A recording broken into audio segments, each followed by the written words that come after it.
Hey guys, I'm Andrew McCormick. Welcome to Web3 TV. In today's video, I'm with Dan Jones, the co-founder of Calyptus, a free e-learning platform that's upskilling senior Web2 engineers in blockchain development. And today we're going to discuss how Calyptus is solving Web3's talent shortage and security problems by upskilling experienced Web2 builders. But before we do, make sure you register to watch every episode of Web3 TV here, where we share inspiring stories of all things Web3, making a difference to the world. All sorted? Okay, let's go.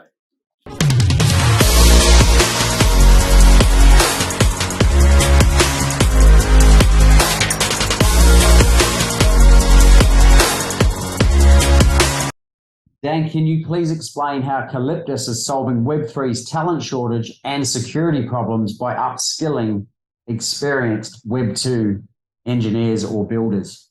Cool. Yeah. So in terms of, I suppose it's worth for some context. And I had mentioned this in a previous video that we just done. The talent shortage is huge. So when we first started this startup, there's 18,000 active blockchain developers that were sustaining a $3 trillion crypto market. It's now more like 1 trillion, but it's just unbelievable and how big this shortage is and how much weight is on the shoulders of such a few amount of people who are building the future of the internet. On top of this, the security problem is huge. You've got, last year alone, 14 billion worth of crypto stolen.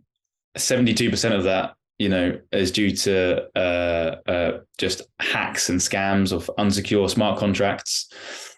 And it can all be attributed to bad code, poor training, poor best practice, and just a lack of experience in general. If you had more experience in coding and the foundations, you would have a better understanding of how to solve. A lot of this is just down to small errors, small bugs that you can be fixed. Because if there's one bug in a smart contract, it's there forever. It's on mainnet forever, and someone can hack that for that bug and potentially drain millions. So the security problem is huge. The talent shortage is huge.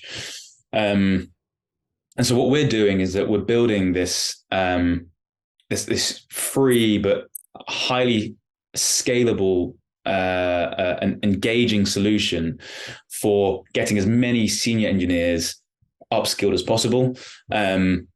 And what we're teaching is a very high quality curriculum. It's been curated by Owen Connolly, the ex technical director of Consensus, and it's been created by we just found Web3 leaders in each vertical that we're looking for, whether it's DeFi, NFTs, whether it's advanced security cryptography. We've got blockchain engineers, senior blockchain engineers at Aave to help write our DeFi module. We have PhD cryptographers who did our advanced security modules and cryptography modules. So we just found the best individuals that can help build high quality content, but also really focus around best practice, especially around security and making sure that this doesn't happen anymore, or we can really mitigate the amount of losses that are there. And we currently have 500 engineers, senior software engineers on the platform who are learning. We want to get to about 10,000 engineers by 2030. So this is how we're trying to solve this problem, a really self-serve, on-demand platform where people can upskill themselves. You don't have to go to a boot camp, which only has cohorts of 20 or 30. That's not enough to really change this industry. You have to do it in high volumes, but also do it in a really convenient, high-quality way to get senior engineers into Web3 and be as big a bridge as possible and be as supportive as possible to get them there. And we worked with the ex-head of education at Near to really build our philosophy of what our platform is.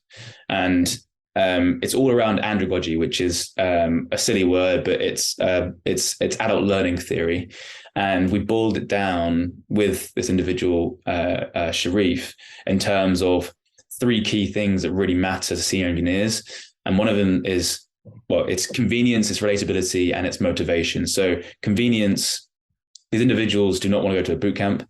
They want to have a convenient platform where, if they have other things going on in their life, they've got a job, they've got a mortgage, they've got everything else going on in their life.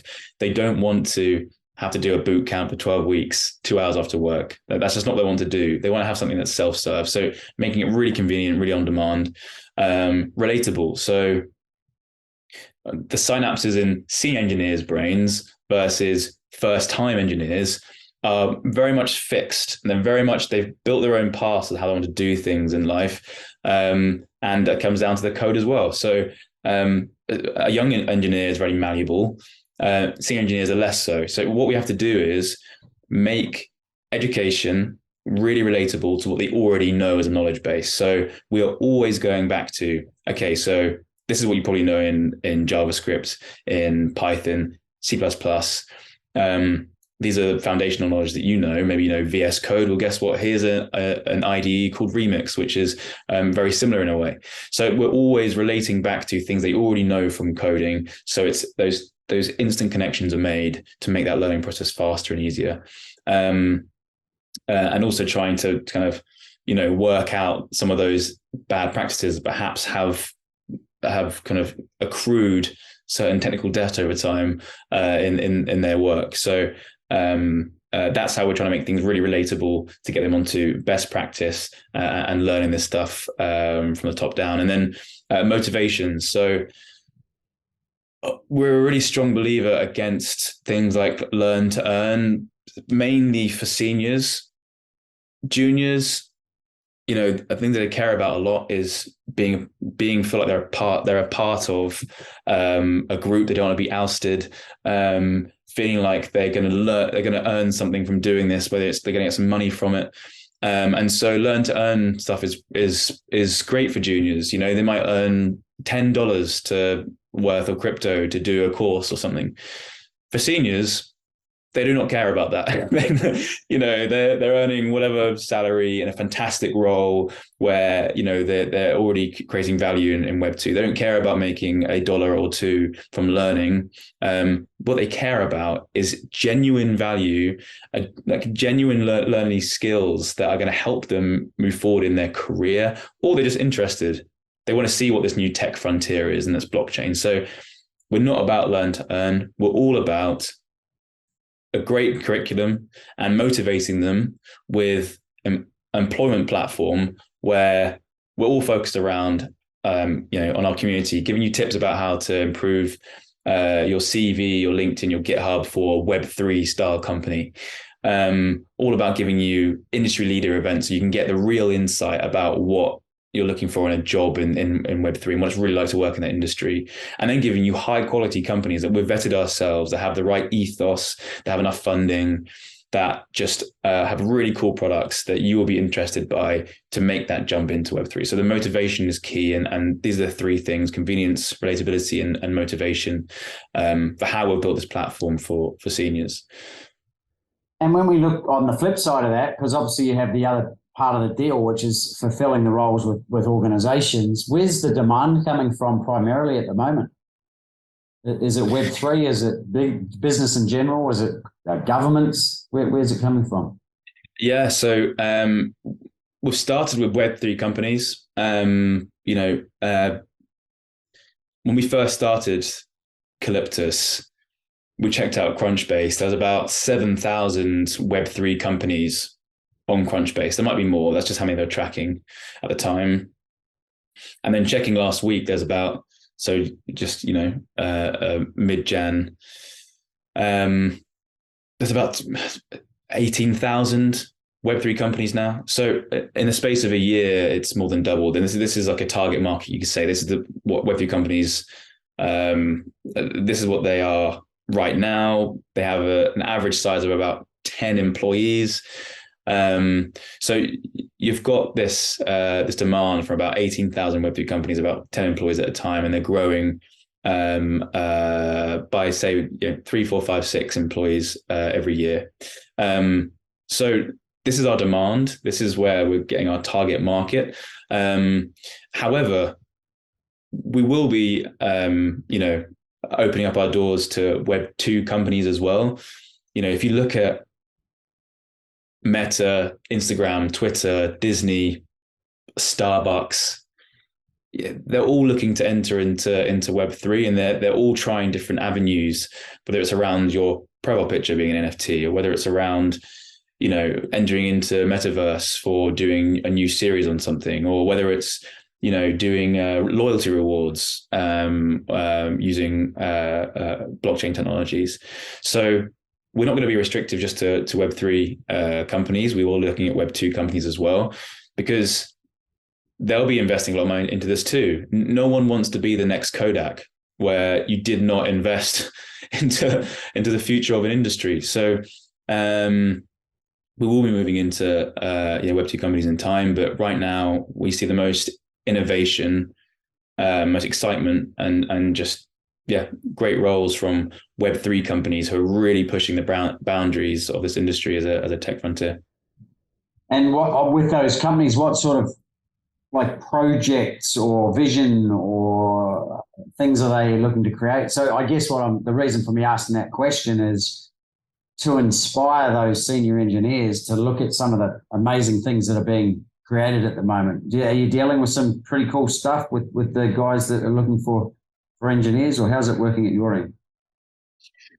Yeah, we've got Argent, who's like an industry leader when it comes to crypto wallets, self-custodial. They're really pushing the boundaries of we mentioned in a previous video about user experience being a real problem. Argent have really worked on a user experience which is friendly to all types of users, consumer users who want to trade in crypto between fiat and crypto. So you have Argent, the likes of Superfluid, which is doing real-time finance, streaming your salary every second instead of getting paid at the end of the month. We have Sega, who's doing exotic derivatives trading. If you're into your finance, some really, really cool stuff. We've just got some awesome teams who are really, really smart, who are building really amazing projects that we know that senior engineers would love. We just need to open up the door to Web3 first, and then they'll be able to understand what these companies are doing and how amazing their missions are. Yeah, we at Web3 TV get to see and speak to a lot of the amazing projects that are happening every day. But what's interesting to me, though, is if we look at the future, right? So Web3 will be the present in the future, if that makes sense. It will be embraced and it will be the norm. Where do you see the demand coming from at that point? Can you rephrase the question? So where will the demand?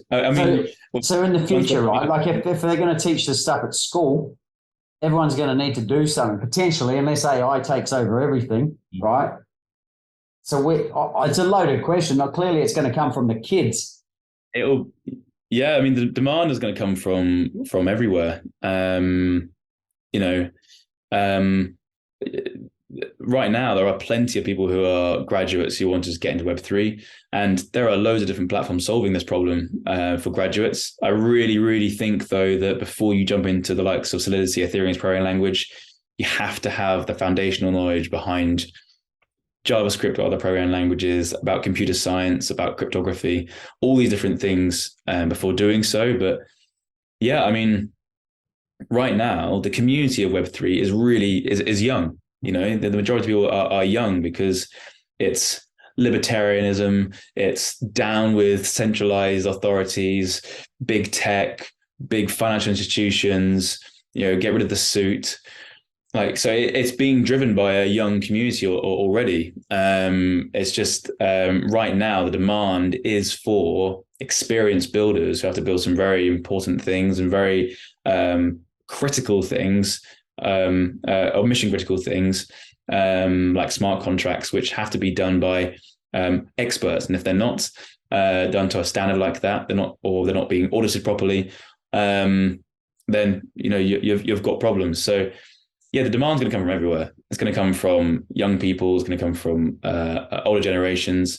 Our mission is to try and make the demand come from older generations more so than younger generations, because I think senior engineers are naturally a little bit more hesitant or risk averse compared to juniors who are excited by the whole all this hype and this noise that's coming from Web3, for seniors to get them involved, we have to communicate in a trustworthy manner that looks clean and professional as a platform, that looks like we have a lot to offer.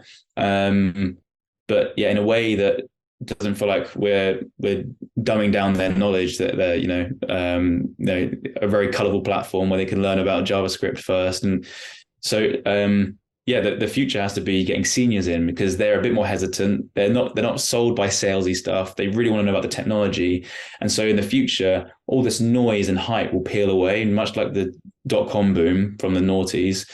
I'm hoping that we can be the very proponent of getting more seniors into the industry versus a lot of the demand coming from younger individuals. And that's a great segue to the next question is, what's the incentive for, say, a senior engineer in Web 2 to migrate and upskill into Web 3, other than, I believe, the income?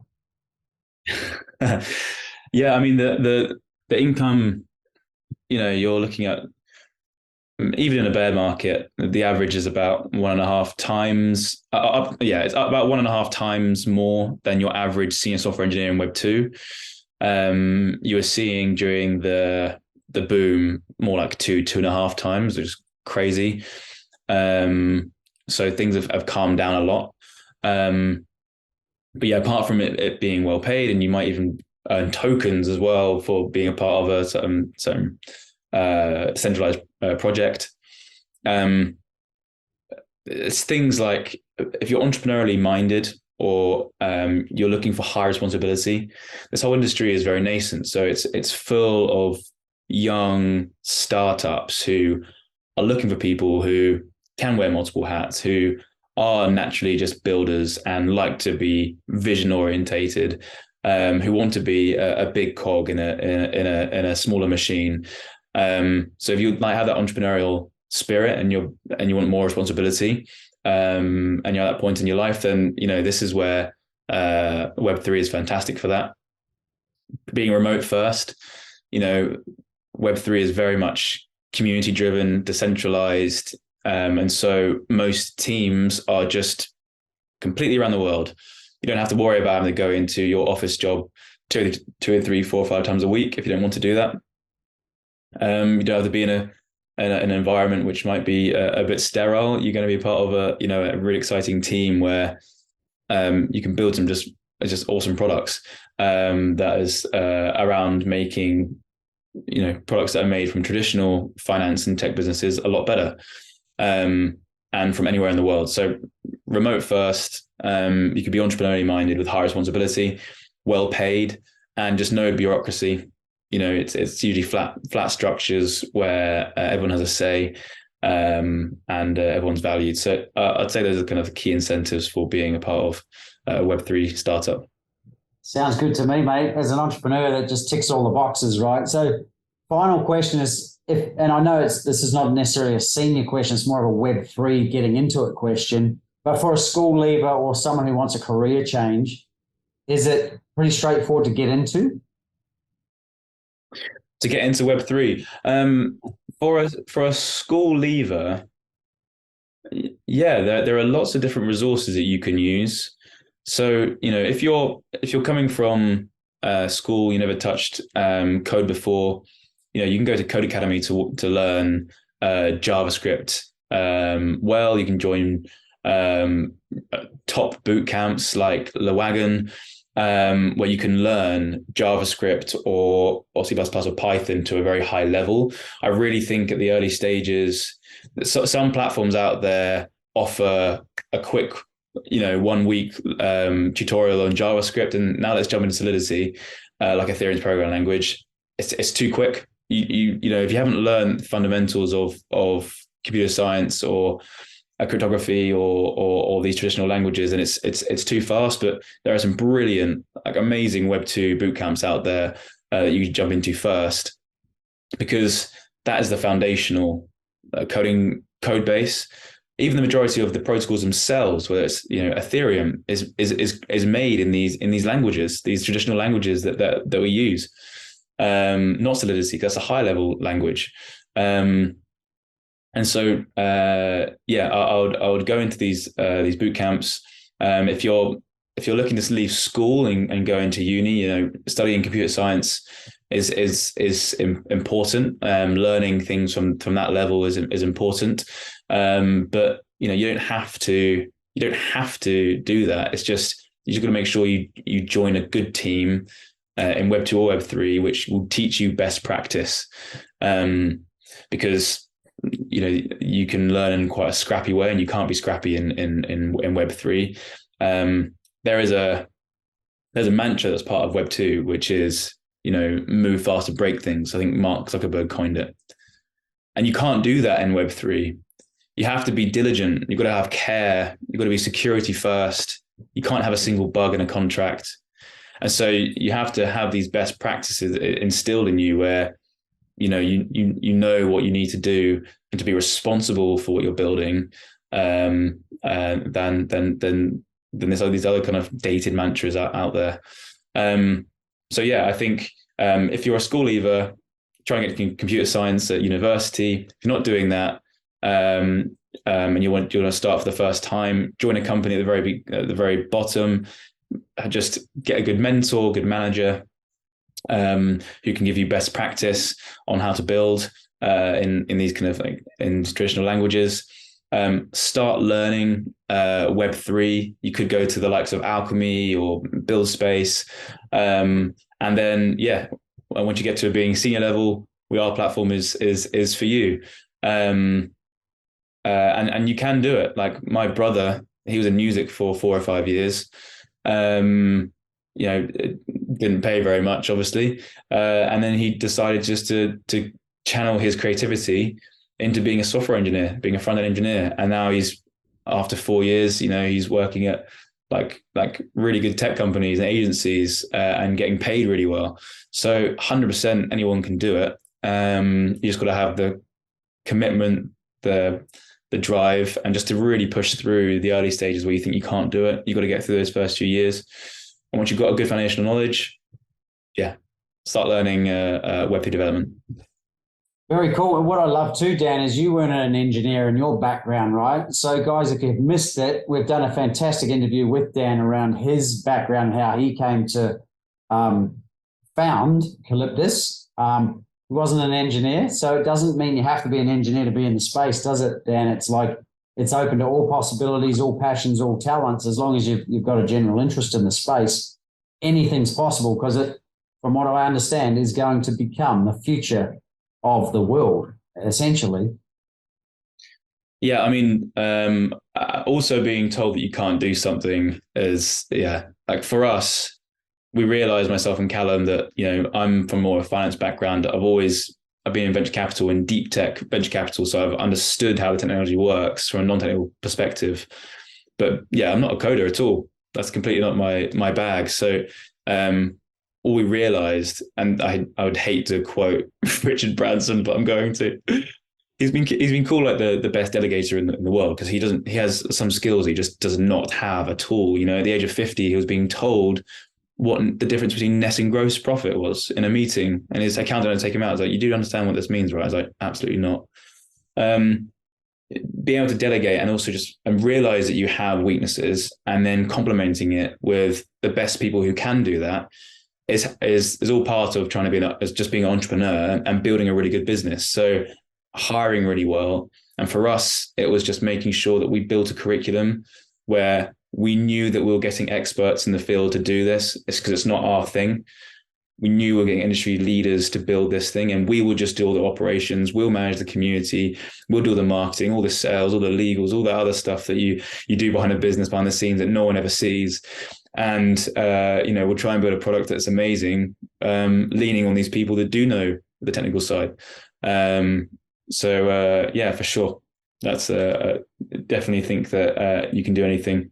You just got to be honest about your own skill set, your own abilities, and being able to complement it with others to build a business. Yeah. And as Nike says, just do it, or in Richard's case, screw it, let's do it. Wasn't that what he said? Screw it, let's do it. Yeah.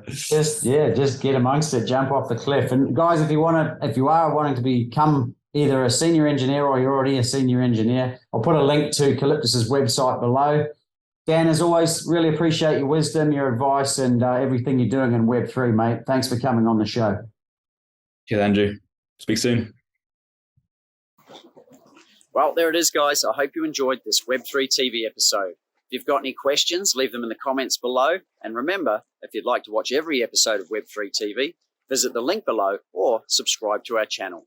And remember to hit the bell icon so that we can notify you every time a new episode is released. I'm Andrew McComb, and I look forward to sharing more inspiring Web3 TV episodes making a difference to the world. I'll see you soon.